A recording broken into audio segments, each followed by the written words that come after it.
Friday afternoon here in the ATL. Yeah, slightly afternoon, but you know what time it is. It's time for Small Biz Breakdown. I'm just glad to be here, folks. I'm not really supposed to be here, but I'm glad I am because I got released from jury duty. So, whew. And it gives me an opportunity to do what I like to do every Friday is talk to some really smart people in John Lawson. Anyway, let's introduce everybody. Leland from Oregon is here. What's up, man? And it's good to be here. It is a wonderful Friday and ready to do some more extra work on Friday because that's ultimately when you're a small business owner, that's what it comes down to. You work even when it's the weekend. Wow. All right. We'll keep that in mind. Work. Hey. Now, usually for the last month and a half or so, I think I would usually introduce Ramon Ray, but are you back in your usual? You're still, oh, you're home. Okay. That's good because then we can go right to the not the soul, but the rock and roll something. Home, the home of rock and roll, the home of Magical Medina, the home of Even a Taylor. There she is. I think there she is. Yeah. Hey, we can't hear you. You're muted. Hi, There you all. go. I have had the crud for a week, so I will be muting often so you don't have to hear me make disgusting noises with the top portion of my head. And we appreciate that. I just appreciate the way you said it. Make disgusting noises with the top part of your head. That's pretty good stuff there. Well, thank you for being here and even dealing with all the crud. We are glad that you're here with us. I'm happy to be here. And we are also glad to go to our nation's capital because, things might be happening there. Things are happening even with that. Well, right there. Anyway. But we go to our nation's capital where there's absolutely nothing going on. Not a thing. But Shashi is there. Hey, Shashi. Hey everyone, glad to see you all. Bright and sunny day here, and the elevators work. Well, I'm glad it's bright and sunny at least there. We need a lot of sunshine now, a lot of light. All right, now going back to his usual homestead. Is that what they call it? Domicile? Whatever. The capital of something that he likes to brag about. It is the one and only Ramon Ray. It's the vacation capital of the world, just in case you didn't know. And it's good to be here. Good to see all my friends. Can't wait to get this show started. It's already started. So, Brent, good to see you. Leland, even I hope you feel better. And, of course, upcoming, we know who's upcoming. So that's just that. Good to see you, Shashi. Good to see you, Roland. That was quite the build-up for that person. Yeah. That was. I guess I'll do the formal announcement for the cold one. Some call him the bold one. Others are starting to really call him the old one. That's kind of harsh, but it is what it is. It is John Colder Ice Lawson. What's up? Wasn't that one of them commercial? What are you doing, like 30-year-old commercial where dudes would just say, ah, because that's exactly what you sounded like. Yeah, Like, yeah. little froggish, Yeah, still getting over my cold. Oh, you feel cruddy too? No, I don't feel cruddy, but my voice definitely took a beating. Okay. I thought it was all that shouting you were doing at the Patti LaBelle and Shaka Khan and Stephanie Mills. Yeah, that too. Am I missing anyone? Is just those three? What'd you say? I said Gladys Shaka Knight. Khan. Oh, I forgot. How can I forget Gladys? How you forget Gladys? I heard she was on the midnight train to Georgia just to get to this thing, So That we were in Georgia, bro. well, she had You to. don't have to be on a train. Well, she was to out of get to town Georgia. because she was doing her tours, and she was on the midnight damn train to Georgia. Yeah, it's pretty amazing. She was on stage. What's pretty amazing is I had something I really wanted to talk about, but then even in her way, she shared a video which I would like to start the show off with because I think it pertains to every small business person in these United States of America. So here it is. Okay, how are people surviving? How are they doing it? I am the benefits administrator at my small business. I have less than 20 employees. I have 11 enrolled in United Healthcare. So we just got our renewal information. So we have 11 employees that are they just insure themselves. We have 1 that does them and their spouse. We have 2 that does employee and child, and we have 1, that's me, that enrolls their family. So my family, it consists of my husband, myself, and our 2 young daughters. Okay, currently we pay $1,268 a month in premiums. So what premiums do is it just gets you access to the plan, okay? It's not any of your health insurance costs. We experienced for this year's renewal, so in 1 year we had a 46.53% increase. Now for my family of 4 to have access to their health plan is $1,900 a month. That's $23,000 a year. We're all completely healthy. I don't really do the whole go to the doctor thing. We use it as we truly need it. I've got some real trust issues. But riddle me where the average family is getting $23,000 to pay for their premium. That's not to mention that once they actually have a health event, they have to reach their $5,000 deductible before the plan pays anything. It's so disturbing. So let's say that I had a health event where I broke my arm. I'd be paying the $23,000 in premium, and then I'd have to pay another $5,000, so we're at $28,000 before I receive any assistance from this plan that I paid $23,000 to be a part of. Oh, sure, it does pay for my wellness visits where they'll inject my kids with A, B, and C. So that's great. No thanks. Ridiculous. This, United Healthcare, you should be ashamed. This is embarrassing, and this is not accessible for American families. All right.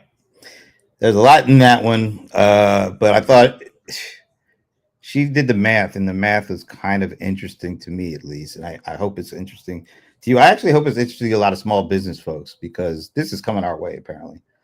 So I wanted to just ask each of you, what do you think about what she said about the increase in her, not just her personal health insurance, but the health insurance that the small business employees are getting through this plan, and how it's going to impact them?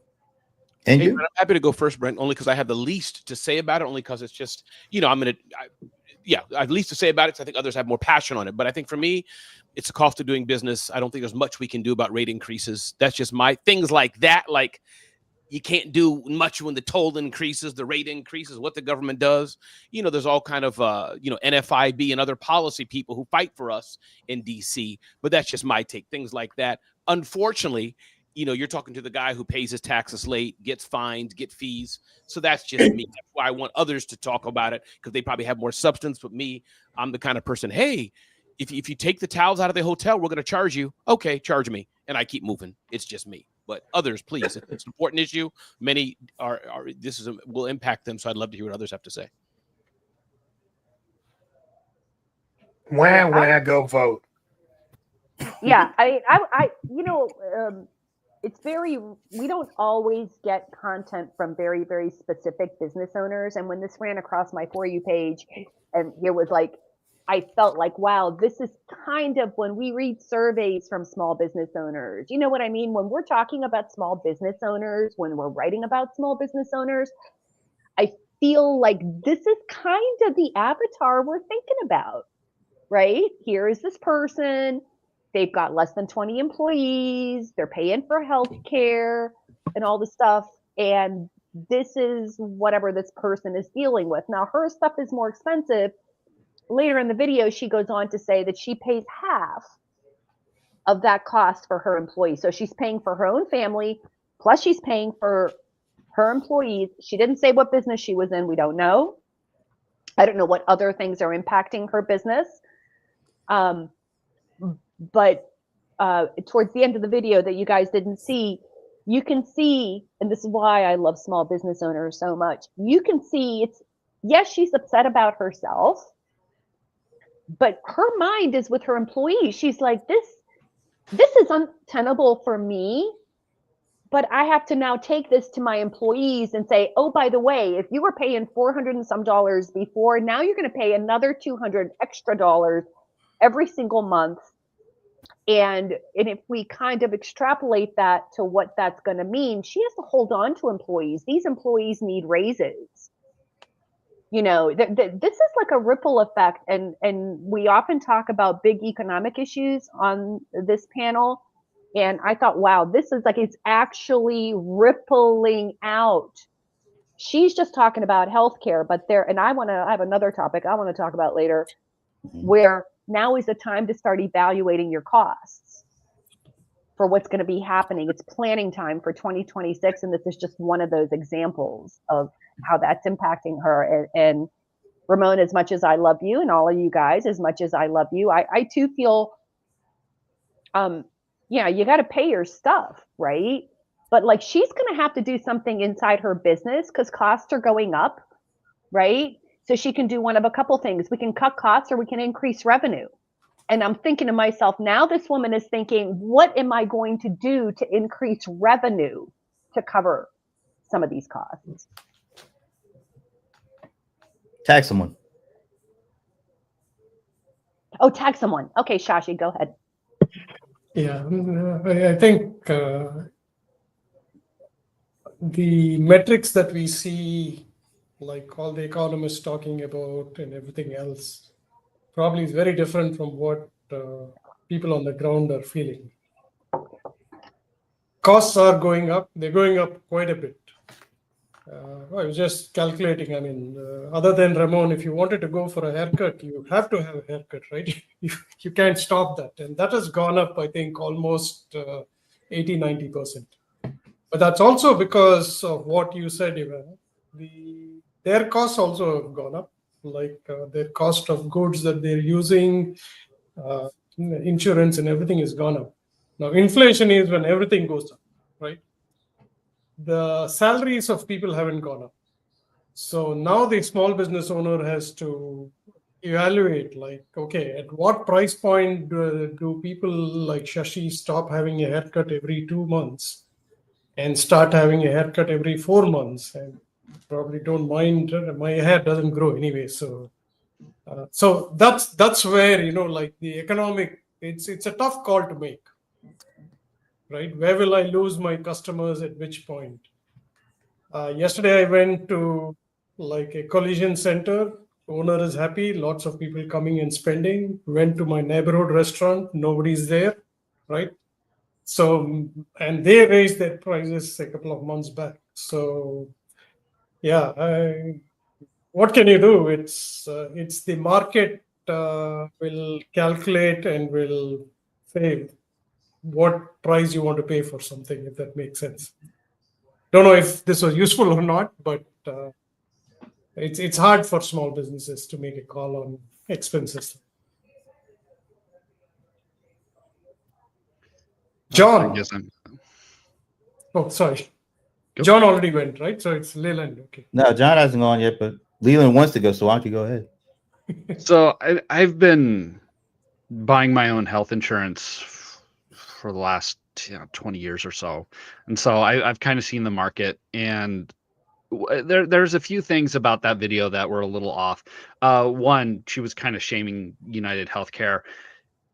The price of healthcare is actually kind of set more by the government through it's kind of similar to the Federal Reserve, to where there's kind of like a little bit of a baseline, and then from there there's slight adjustments. If you've ever gone on the marketplace, you'll see all of the insurance companies are like very, very close in price to what you're actually getting. And from what I've read, it is slightly controlled by the government. And I think that there are some elements to where the health insurance companies can put input into it, but ultimately the final price is kind of set more by the federal government. Correct me if I'm wrong, but that's from what I've read.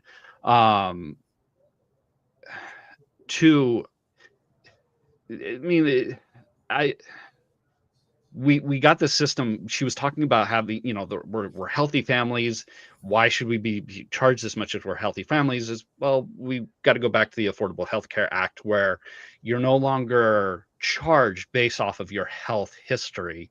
It's a flat rate based off of your age and whether you smoke or not. Those are really the only two considerations that go into your pricing. And it did, for the most part, increase a lot of people's health insurance. I know personally, I went from $250 a month for my entire family to $1,100 a month overnight. What year was that? That was 2013, 2012, 2013, somewhere around there when it went into effect. I got pictures that I can show you if you want.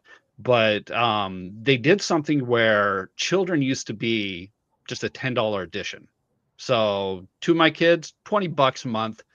And then all of a sudden they were a separate charge. And so the reason why it went up so much was because instead of $20, it was now $230 each child. And so it just it shot up really high. Which are they now? And there's a lot. What's that? How much? Your $230 is how much today? Is it still $230 per child? Oh, it's somewhere. It's gone even more up. I haven't followed it too much. Why don't we let them finish it, and then John, you I'm take just it from trying there. to get qualification before, because it's like, if are we going to go back to 2012 when we're in 2025? And I'm trying to, but go ahead. Yeah, go for it. Yeah, I'm saying there's no big beautiful way to be able to do this, because if you go back to the old system, you're going to have people who have health complications who are going to see a lot larger increase, and so or get dropped altogether from their insurance. Or get dropped altogether. That is. But it's one of those things to where you're either going to raise everyone a little bit or raise certain people a lot. And if you want to call for some government intervention, maybe there's a system in place where we can have backup systems for those people that they can go on Medicaid if their premiums are going to be way too high or something like that. It's not a good system, even when you're coming to government assistance too, because it's like once you hit a certain amount, bam, you're dropped off of government assistance, and then you're picking up a $1,600, $2,000 healthcare bill, and it's just like, but I only made an extra $100 more. I can't now afford $2,000 in health insurance, so it's all screwed up. John, I think you're the last one. Whatever. Just deal with it, people. You had your chance. Deal with it. All right. When you say had your chance, are you talking about the voting for the president? Is that what you mean? No, this has been an issue for many years, and the conversation has always been about we need to have a healthcare system that is government funded, and you don't want one. So if you don't want one, you got what you got. Continue to pay out the nose for it, and that's what we're doing. And the reason why I wanted to make that point about let's not go back to 2012, because if we were paying what we were paying in 2012, we wouldn't be bitching. We're paying twice as much as we were paying in 2012. The healthcare system keeps going up. We've got new tariffs that are going to increase that. We've got a big, beautiful bill that gets started next year. So what we're crying about this year ain't even started about what you're going to feel the next time in 2027. Well, but, I mean, this is what this is what you want. So let me step in just a second, because she was talking about the plan that's going to be for the upcoming 26. Yeah. So, and 26. That's really being driven by the big, whatever y'all want to call big. It is, because that's they're taking money out of the budget for some of those Medicaid monies that were actually going to the state. That big whatever bill actually took some of that money away to make way for tax cuts. But I'm saying the bulk of it doesn't even start till 27. So yeah, okay. That's true, but it's they're looking at 26, and it's going to go up even more in 27. Exactly. But this current, we don't even have to go back to 2012. What was 2012 was okay. That was the Affordable Care Act, and there was like 40 million people that were uninsured, and because of that program, the number dropped down to 15 million. And yeah, and that was a piece of trash too. It was a piece of trash too. I don't think there's anything that's going to be nirvana here, folks. But I think one of the things that they were going for is getting more people covered, and also those insurance policies were not the same. Like some were getting insurance, but you gotta like pay for anything if you gotta go into the actual doctor, as opposed to, and you could come up with some kind of sickness and they drop you. And I think part of what was going on was those kind of policies you couldn't do that anymore. So yeah, I think the money. There are options now too. You know, she didn't talk about this, and this sort of surprised me. My husband works for, I guess, I don't know if you'd call it, I guess, a medium-sized business. It's a manufacturer, right? So they got people on the plant floor. Maybe they got 50, 70 people, and then they probably got another 20 some people, right? And I think one of the options that we use, because we too are a relatively healthy family, and we always have been, and this is such a nice option. We have something called an HSA. And even as a small business owner, you can use an HSA. We love this. What are you talking about? The health spending account? Yes. Savings account. Savings. Yeah, that was a national thing. You could. Yeah, I mean, it's an option, and a lot of plans have that. We, through his plan, have that, and we have been on it for the last 20 some years. And what we've done, there were times, let's say, and they give you like a little credit card and everything. So you could really. It's amazing how much you can buy off of that, off of your HSA savings. Meaning, like, let's say I wear contact lenses, glasses, anything, like a lot of things at the drugstore. Not all of them, obviously, but there are a lot of health things at the drugstore that you can buy off of that account. Yeah, but I think the benefit for that is that you get a tax. You can use that as like a tax credit. So dollar for dollar, and you have to spend that. And you have to spend that money. But if your drugs are costing $50 a month this year and you use it for health, that's great. But if it's costing $1,000 instead of $50, the health you get the tax credit, but you still got to spend the money. Well, yeah, you're going to have to spend the money. But I feel like when she was talking, like, oh, I feel like you didn't even talk about this. What kind of plan is this that you're talking about, right? Because we have an HSA. We invest in our plan while we have income coming. We've actually been paying like out of pocket, right, towards our deductible or whatever, because we want to keep that HSA growing, because it's an investment account and it is growing. And our strategy was, well, you know, if it's not too much, we're just going to pay it out of pocket, whatever the insurance doesn't cover. And then if and when the time comes, as now we're getting older and we get sicker and sicker, or need more doctors or whatever the deal is, we will have that money. And then the point I'm trying to make for small businesses is not a policy point. It's a survival point, right? The first point I made was you need to find out ways to make more money.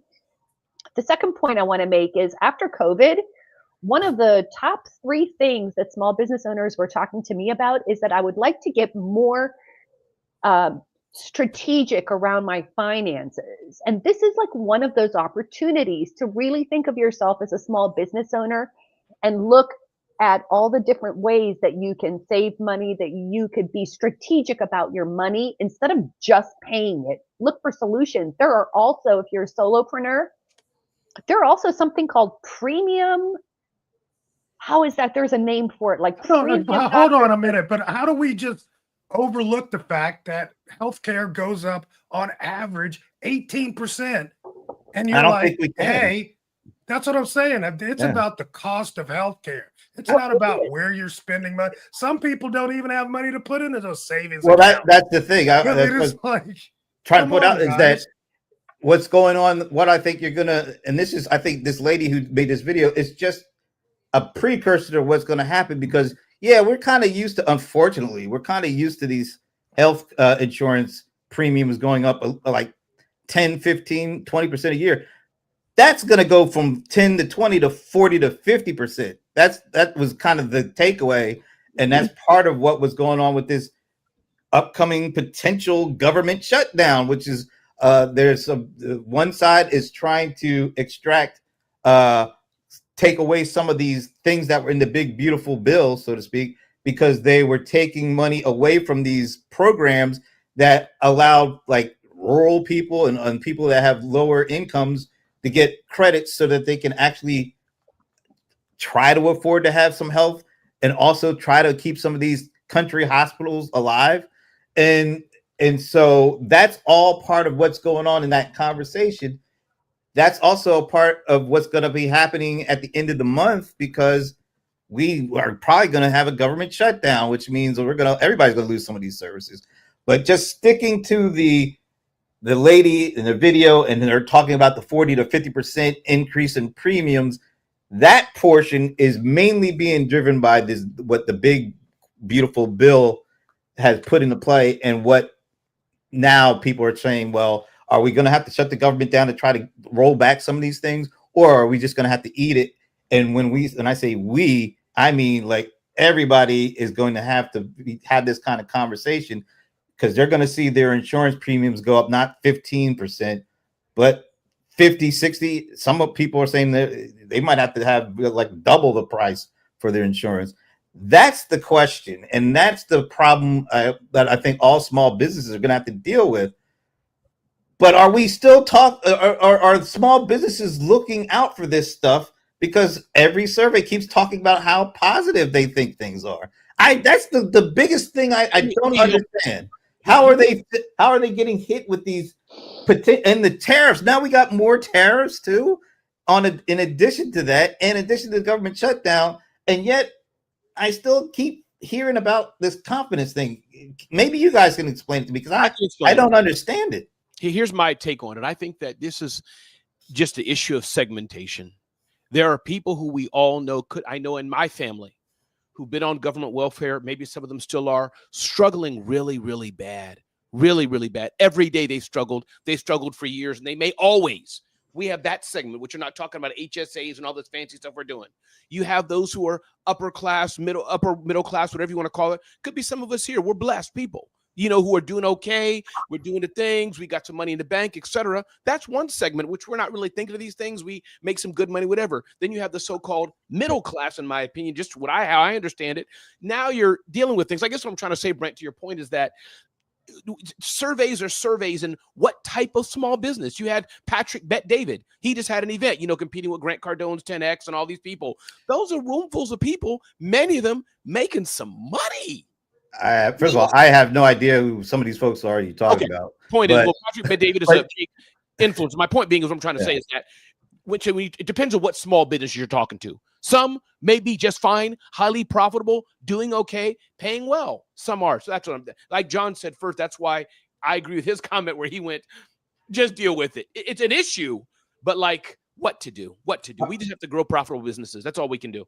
I want to shout out and say hello to Asa Don Brown, because he's dropping a couple of good, really interesting comments. And I don't think we had a chance to say hello and just welcome, because I don't think we've. But Brent, can I just say, Brent, it's never going to happen.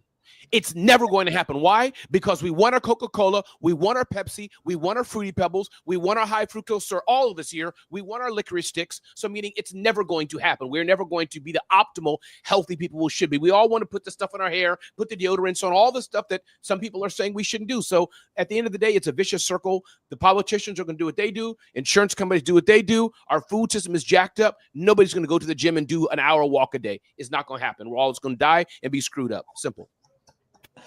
And once again, welcome, Asa. I'm sure that was a powerful welcome for you to join us. Yeah. Can I just add a thing? Like, I don't know if there's any healthcare system in the world that is like, hey, let's follow this model. Like, everything is very different. But I'd like to divide it into two. One is like healthy families who just need to go to the doctor, versus somebody who unfortunately gets like a life-threatening disease. And what we need to fix first is nobody should go bankrupt because they paid medical bills. That's one, right? Like that's what insurance is supposed to do. Now, profitable companies will always try to save money in some form. So now they started a new one, which is predetermination. Like the doctor can't really say, like, I'll give you this treatment, the insurance company has to pay. If lawmakers can protect us from going bankrupt because we got a disease, unfortunately, I think that would be step one. Step two is to Ramon's point, like if you cannot afford to pay health insurance premiums, what do you need to do? I don't have an answer. I'm just saying like this is the way that we should be thinking about it. I guess those are the 2 points I wanted to make. When it comes to healthcare, I've always heard that there's 3 factors, and you could really only have 2. And there's quality, affordability, and time. How quick it is. Accessibility. And accessibility. It's a good way to put it. And the United States is somewhere in the point where they actually don't have all 3. It's like trying to get that middle to where, it's still expensive. It still takes a long time, and the quality is it's decent, but accessibility. And so they're mutually exclusive, because if you have high quality and high accessibility in some way, shape, or form, even if it's government subsidized, it's going to be expensive. If you're going to have really cheap but really timely health insurance, it's going to be crap quality. So I guess my thought would be, we pick our poison and we pick 2 of them and then go with it. But well, before anybody else jumps in, let's just say hello to our favorite. Amber is here. Yep. We love it when Amber joins us. Hey, Brent, we have a few people on Instagram too. Well, don't tell me. Tell Ramon. Hi, everyone. Thanks for joining. Rajneesh, Vinod, Papi, Miss Ray, and Lupalakshmi. Hey, everybody. And hey, I got a lot of people joining me on TikTok. Hey, Jessica. Hey, Melissa. Hey, Frederica. Hey, Bianca. Hey, Mitch. Hey, Jeff. Hey, Sally. Hey, Barack. Hey, Tiffany. Hey, Ezra. Barack? Yeah. Really? I got 4,000 people streaming right now on TikTok. Hey, everybody. Anybody else want to chime in? I want to say something on what I want to swing it back to small business tips, because as you were talking, Leland, he said something so important, right? You've got quality, accessibility, and cost, right? And that applies to absolutely everything. And the fact, and regardless of what your business is and what you're selling, right? This is how your customers are gauging value. And the fact that so many of us, like, I did not complain about my healthcare costs. It's always been expensive. It's always been unaffordable for me, no matter what wonderful plan I've been on that my company paid for or whatever. I've been on some awesome plans. I work for manufacturers. They have awesome healthcare, right? However, I remember distinctly being able to pick up the phone and get an appointment on demand. Like if I need an appointment, I would get that appointment within the week, sometimes the next day. I mean, it was amazing, right? Quality. I felt like I spent time with the doctor. I felt like they heard me. I felt like all the things, right? So I felt that back in the 80s or so, heck, even when I was pregnant, I felt like in the early 2000s, I felt like there was like this, okay, it's expensive, but to your point, Leland, I felt like I was getting some type of value for the money. And I'd be like, yeah, it's expensive, but, right? I got to see the doctor. I got my test results, or like whatever my issue was, right? I think what we're all seeing now, and I think this is a big valuable lesson no matter what you're selling, right?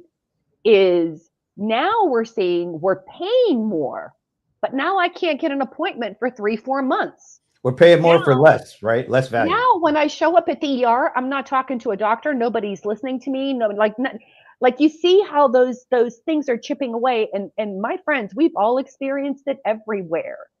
So my tip for small businesses is we happen to be talking about healthcare, but how is that different from any other product or service? How is that different from what you're selling? And maybe you're unhappy about something, but boy, Well- watch those 3 things that Leland talked about, right? Make your product or service accessible. Make sure that you are pricing for quality. Like, watch that balance. That's such an important point. 3 easy things to evaluate. Yeah, but they don't do that in the healthcare industry. Well, And they're like you, not doing that anywhere. no, you're doing it personally for your business, but Right. and that is and there are other industries where you feel like they're at least not, tipping the value equation so far against people. Like you were saying, I had a nephew that had to have a procedure. Typically, you remember back in the day when a woman would go in the hospital to give birth, they would be there for a certain amount of time, and they would get a certain number of doctors that were there doing what they do. Now it's like you go in and like the next day they're kicking you out. I mean, but you're still in the bill is 3 times what it was when you had stayed like 4 or 5 days, and all the value equation is so out of line when it comes to healthcare. It'll probably And never a lot get of big back. businesses are also, I mean, we've talked about this before. As I go out, I mean, market research is one of the most important. It's the first step of the marketing process. It's the step that everyone ignores because they think it's expensive and you got to do surveys. No, no, no. Go around and just experience the businesses around you, right? A lot of big companies, a lot of enterprise companies are messing around with this equation. So you don't feel like the customer, you don't feel like you're getting value. So you don't have to be like infinitely better than the other guy. You just got to like find ways to understand what matters to people and deliver on those ways. Even let me jump back to the health issue. And thank you for that point. I think we should keep pulling that thread about value, because now we're veering off from healthcare, which is great. Let's go there. But I want to go back to healthcare. Brent, you talked about baby. As y'all know, my daughter just had a baby. 4 weeks ago, give or take. And I get your point on that, Brent. But another example opposite of that is, they did take care of her and et cetera, but I'm guessing it was like ka-ching, ka-ching, ka-ching every minute, meaning I haven't been in a hospital in years. I don't go to doctors and all that. And by God's grace, I'm relatively healthy. So I haven't been in a hospital for myself, maybe in 50 years. I don't remember in ages or ever. But the point is here, as you all know, right? We go to doctors. Hey, would you like this? Would you like that Tylenol? Would you like this thing? Would you like this suture? Not asking, but she had to do it, had a birth. So all the things, hey, we're going to add this towel. Oh, you have to stay an extra day. Oh, we need to add whatever, all the medicine, simple stuff, nothing urgent. It's just, on the other hand, all that, I'm wondering, it wasn't what our great-great-grandmamas did. Like, you birthed the baby, slapped the baby on the butt. 80% of births, I'm guessing, are going to be healthy. That's how God made it. Women, You are really guessing. What's that? Oh, okay. You are really I'm guessing. You're right, John. So thank you. I mean, if you talk to your grandparents and ask them how many people had somebody either die in birth or had a child, it wasn't like it is today. Today, we do slap them out. But back in the day, it was a procedure. I'm wrong. My dad was one of 16, and only, I think, 12 made it to adulthood. Yeah, it was. Something like that, yeah. Okay. Yeah. But beyond that point, thank you, John. So I received that. Thank you. But my point being still, I wonder how much extra is done. I'll put it that way, at least. How much more and more we have to do this, for liability reasons. And, my daughter's husband is there, but no, got to be in a wheelchair and pushed by one of us. I'm like, she ain't going to faint, but no liability. So we got to have the nurse push for things like that. Or hey, man, that's like hundreds of dollars. That was like down the hallway trying to do work in New Jersey. I was working at a pharmaceutical place in New Jersey, and they asked us to move. Well, they told us we're going to move from one section to section. I literally was moving from one cubicle across to another cubicle. I'm just going to take my computer. Put that down. I mean, they don't want to, because that's how the unions kind of protect some of the jobs things. So yeah, that's kind of another. I do want to go back to the young lady. Yeah. In the video, couple of things. Group purchasing power. You might want to team up with other small business owners. I don't know if she's a part of the Chamber of Commerce, or other associations. You can look at doing some of those things to help reduce the amount that you have to pay for your workers. There are tax credits. tax credits, and write-offs. If you've got 25 or less people that you employ, make sure you're taking advantage of all of that. And then every year you need to be shopping the marketplace. You can't just be like, yeah, we use United Healthcare every year. No, you need to be looking at all the options because everything changes and it is a market. And you want to definitely be out there shopping the marketplace. And there's also for solopreneurs, I have seen several people, I don't know if it's called premium care. I don't think it's private care. Starts with a P, where there are actually doctors or cohorts of doctors and medical groups who absolutely do not take insurance. What they do is they offer these membership plans, and you could pay like $100 a month or something like that. And look for those options, research those options. Amazon has one. Oh, Amazon, right? So I thank you, John, for making that point, because my point wasn't to complain about healthcare. My point was like, holy crap, it's cost review time. We're stepping into October. It's planning time, and you got to be taking a look. You want to be maximizing and reducing. Let me ask you guys this though. All right, so I agree with everything you said, but I keep going back to this. Oh, everything's great with our business. Everything's. Are those kind of people going to do what you're talking about? Because it feels to me like either they are living in some kind of fantasy world, or they, for some reason, don't consider this to be important to their business. When you only think about this right now. That's what I'm saying. Only think of I'm saying literally in your business, but it's too late to do anything about this it until it's time to fill out this paperwork. And that's what I'm saying. It's too late because you can't do anything much about it until you get to a point where you see these 46% increases that she's seeing. So you would think, and I'm just throwing it out there to you guys, why is it this an annual thing when we've so got bought into 15% increases annually, 20% increases? Now it's 40, whatever, 50%. Why isn't that something that we think about regularly as opposed to when we get the bill? Because it's a big expense. I don't understand it. Next week, let's talk about auto insurance. Oh my God, that's going to be another one. That's another one. That's going to be another one. And I work with an auto insurance broker because I feel like a fleet manager. I manage like 4 vehicles for 2 families. And when I was shopping, like John said, shopping rates and all this stuff, and the woman said, look, this has gone up, this has gone up, this has gone up. Who was saying that? It might have been Leland, who was, these insurance companies, their rates are so negligibly different from each other. I've had the same experience. From what I've seen on the marketplace going shopping, it's like a difference of $10 for like a similar plan, Yeah, you got to put there's 8 different components that you have to configure. And I find myself, and then there's the gold plan. Well, I'm in Georgia, so I forget what they call Access Georgia or something like that. But there are ways, it's like a damn game. I mean, you've got the gold, silver, premium, the gold, silver, bronze level, and then you got all the little categories in those, and then you got the little features of the categories underneath those particular plans. You almost need to get a damn PhD to really understand what the hell's going on. It's complicated, which is completely unfair to the regular person, because if you're a small business person, do you want to spend your time doing that shit? Excuse my language. Or actually focusing on your core business and how you can move that forward? Because that seems to be, maybe that's why small business don't want to think about this stuff until it hits them in the face. Because if you really try to understand it, it'll take so much time and effort away from your core business that you don't think it's important. So let me ask you, Ramon, because you feel, it looks like you are completely kind of disconnected from dealing with that. You let your wife do that. Is that because your wife is doing that and you don't have to think about it? Is that kind of the setup? So you can just think about the core business, what you want to do, without these other things that are really important to the small business.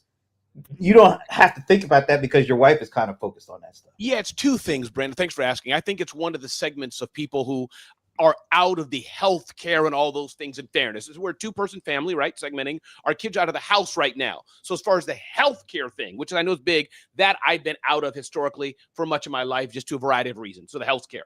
But yes, you're right. As far as our household and things that people think about, the cost and gas and all that, my wife handles that. So exactly right. Since my wife does, I don't see and feel cost of gas, cost of eggs, and all the things that affect a small business and directly go to their families. So yes. So you don't come to you, Ramon, and say, Ramon, I want you to get out there, grab another 50K speaking gig because we short. Well, I do that. Right, correct. That I do that all the time. So I'm dialed in already on what goes out. Would I pay myself?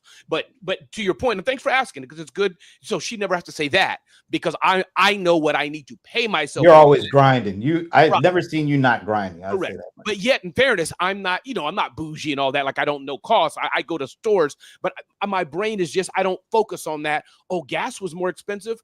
If it goes through our personal money flow, credit cards and all that, that's her problem. I don't, we're going to buy butter. We're going to buy eggs. I'm going to get gas. That's not going to happen. So I just deal with it. What am I going to do? Hope that was helpful. Do you think that's kind of typical? Like, small business people who are saying everything is fine, because they don't want to think or don't have to think about what's going on over here, which could have impact on the business, but it's handled because somebody that they trust is dealing with all that kind of stuff. Is that kind of maybe a typical setup? Because I'm a single person, I deal with it all. So I'm looking at this. I'm like, oh, shoot. All right, then I might have to go find more here. But it's always, all of it is on me. And my only thought on that, Brendan, I want to hear others, but I think, because again, that's why I think it's segmentation and the type is important. So I do think that's why, and again, let's give the surveys, they're trying to do their best, let's assume, not biased, whatever direction. But I do think there's a number of small business owners do have the attitude, Brent, one of two things. A, it is what it is. So for the household things, Brent, I'm going to take a vacation. Whether I slide my credit card or not and all that, it's going to happen because we have cash flow. So, but then again, you're right. My family, somebody else deals with it, so anyways, somebody else answer that question. But I do think that's where segmentation and who we're asking and the type is important, is what I'm trying to say. I do think that's important. Well, there's a big difference between being a solopreneur and a small business owner that has employees. Yep. It's when you are only dealing with, you yourself as the business, it's a solo thing, then it's, pretty hands-off-ish. This is our cost. But let's say you've got 5 people that you employ. That's right. That changes the dynamics and, your responsibilities. It does. So, I agree. don't know. No, you're right. Yeah. That's why we say small business, John. That's why I go back to, I'm always cautious. Right. I don't flex even. Yes, I'm a small business. I've been blessed. I've been successful. But no, I tip my hat to Jenny Craig, who has a $3.7 million business and 4 employees. She has a whole nother viewpoint of things than I do. It's true. Jenny Craig, the diet? No, I'm talking. I made up a name. Like, she's got way more money. I made up Jenny, whoever. All right, this has been really fascinating to me.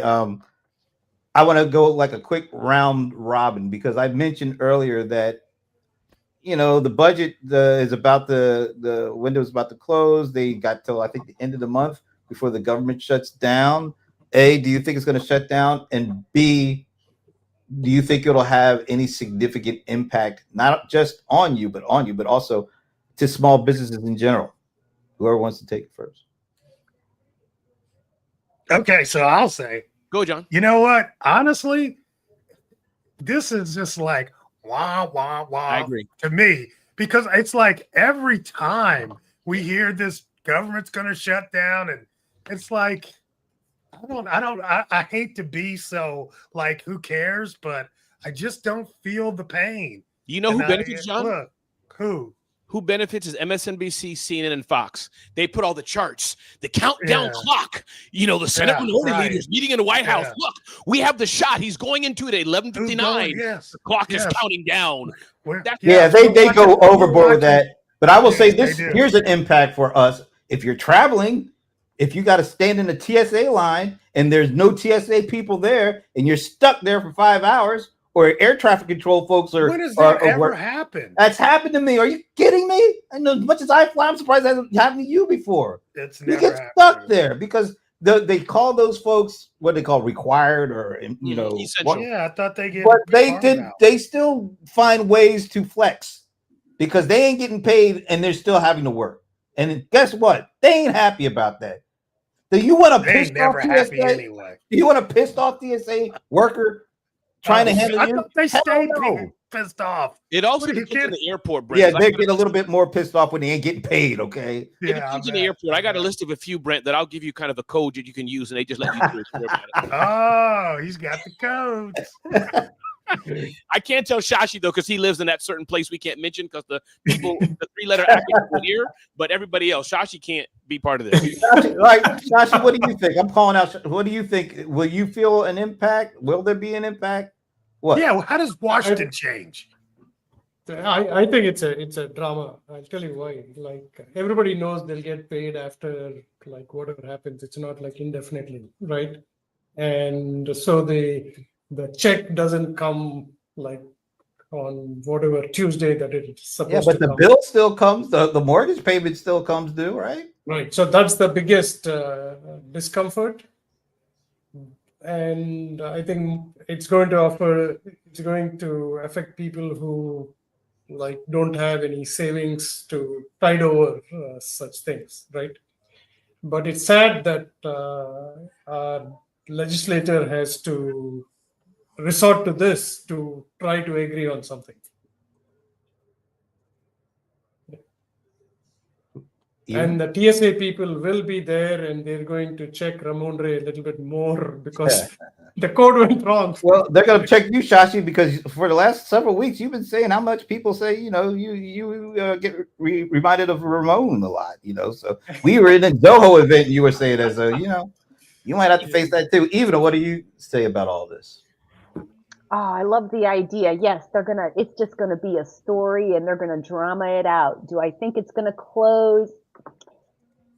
I have one of two things. I think there's a 50% chance they wait till the very, very, very, very, very last minute, because that's drama. And then they'll, and someone's going to give in and it's going to be the other person's fault, blah, blah, blah, blah, blah. Right. I mean, like, right. Blah, blah, wah, wah, wah. And I'm so upset.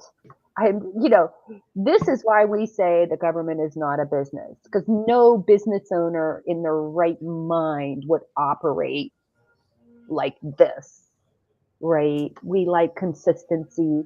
We like, all that other kind of stuff. In fact, those poor government employees literally have to behave like entrepreneurs. I think if I worked for the government, I would make sure I had a slush fund of like 3 months cash because they're doing this like every 90 days. So, right. So yeah, and back to how does this impact small business? Right. I don't know how many actual small businesses are impacted when the government shuts down and then all those vendors or whoever those people are. I don't know what the statistics are on that. I feel bad for them.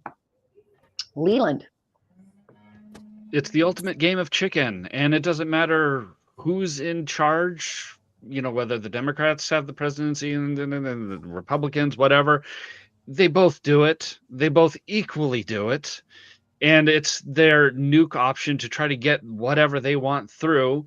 And ultimately, in the end, for the average small business owner, it will affect them almost none, and maybe a little bit of, oh, what's going on? And, a little anxiety about like what's going on. But their business isn't going to slow down necessarily because government shut down, unless, like Ivana said, they're a government contractor. But once payments start up, they're going to get paid for the back pay too. And I don't know any statistics on it, but I can't remember a government shutdown going more than like a couple of weeks. I don't think they typically last too long. Yeah. And so it's like, you're not going to get paid immediately, but you're going to get the back pay. So as long as you, as even said, got the savings, you could write it out. So just quick yes or no. Big deal Yes, no for government shutdown. Shashi, No. Ramon, I say no. cold one. Leland. It must be a Tuesday because it's just always happens. You always count on it. That was a good one. And Madam Mike drop herself. Oh, it's going to be huge. Chickens will fall out of the sky. You should have said it's going to be huge, not huge. Oranges will Huge. fall out of the sky and we'll be drinking juice forever. All right, this has been a fun one. Eva, did you have? You said you want something you wanted to put out there.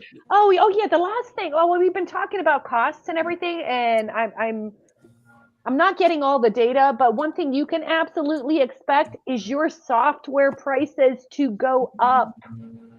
I believe the general projection is between like 8 and 12%. Think about it per software. So I'm thinking about my QuickBooks. I'm thinking about your Canva. I'm thinking about your go. And so my point is, take a look at these things. Pay attention. Now is a good time to switch to Zoho One because guess what? Their prices haven't gone up in like forever. That's true. This message was not brought to you by. Not brought to you. I'm just as a user. But I want to say something too, Brent. Sure. Security, like no matter what your login is, please have two-factor authorization. I mean, you heard about the thing in New York where, the criminals had built like almost 100,000 SIM cards to try to, stop networks. Don't think this is only going to affect big companies. It can affect your laptop. It can affect almost anything. So be careful about security. I think you don't want to be dealing with that instead of your business. And of course, Ramon Ray, contact him for Bitdefender. I was waiting for that part of that, Josh. I know, right? All But right. Shashi, thank you, Shashi. I must say that just to add, just I wouldn't leave Shashi hanging. As y'all know, we go home at night. Click, click. We lock the doors of our house. We leave our cars. Beep, beep. We lock our cars. So make sure that your small business is secure. And as Shashi said, I'm not saying it. Shashi said it. I'm just amplifying what he said. If you go to bitdefender.com/Ramon, bitdefender.com/Ramon, your small business can be secure. Can they defend your house Dude, that is a serious commercial. Can they defend your like all the in your household? They can see the routers cybersecurity? in your house, the routers and computers in your house, yes, but not your faucet or your dryer. No. I'm just the computery thing. Yes, absolutely. The computer thing. I love that. First of all, Ramon, the sound effects are just spot on, man. I really appreciate them. So there. All right. Does anybody have anything to say before we head out? Since we've been all talking quite a bit. Any last thoughts? I think we're good. Thank All you. right. Thank you, Instagram audience. Oh, and thanks, Asa Don Brown, for joining us. I think this is the first time. I don't remember seeing his name, so thank you. And of course, our favorite Amber. We always are thankful to see Amber in the comment section. So thank you. Thank you all. Have a great weekend. Thanks, Brent. If it's Friday, it's whatever this is. So come back next week and find out what it is. See you. Thanks. Bye, everyone.